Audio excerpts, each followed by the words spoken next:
లాభసాటి వ్యవసాయం ద్వారా రైతులు ఆర్థికంగా నిలదొక్కునేందుకు అనువైన పద్ధతులను రాష్ట్రంలో ఆచరిస్తున్నట్లు ముఖ్యమంత్రి చంద్రబాబు తెలిపారు.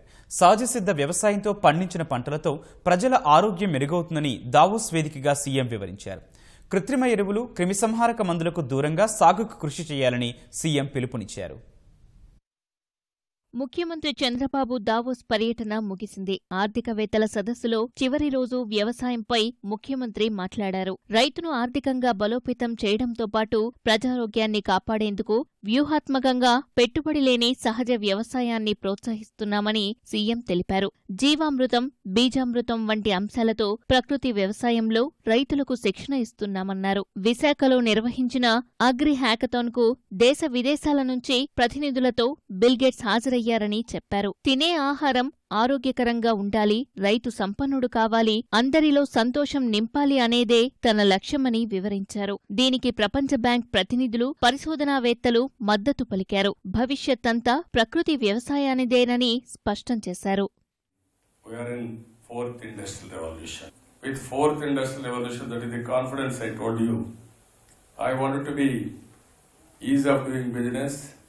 Best in the world, top 5 in the world.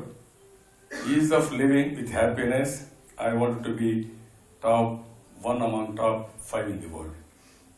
That ease of living not only clearances all these things, what you eat,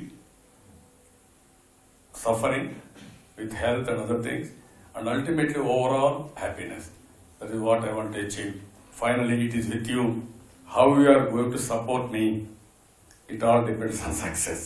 నిర్మాణ రంగం పరికరాల తయారీలో ప్రఖ్యాతి సంస్థ ఆల్గానిమ్ ఇండస్ట్రీస్ సీఈఓ ఒమర్ కె ఆల్గానిమ్ ముఖ్యమంత్రితో సమావేశమయ్యారు. రాజధాని అమరావతిలో భారీ నిర్మాణాలతో పాటు పెద్ద ఎత్తున గృహ నిర్మాణాలు జరుగుతున్నాయని, ఆల్గానిమ్ తమ తయారీ పరిశ్రమను ఏపీలో ఏర్పాటు చేయాలని ముఖ్యమంత్రి కోరారు.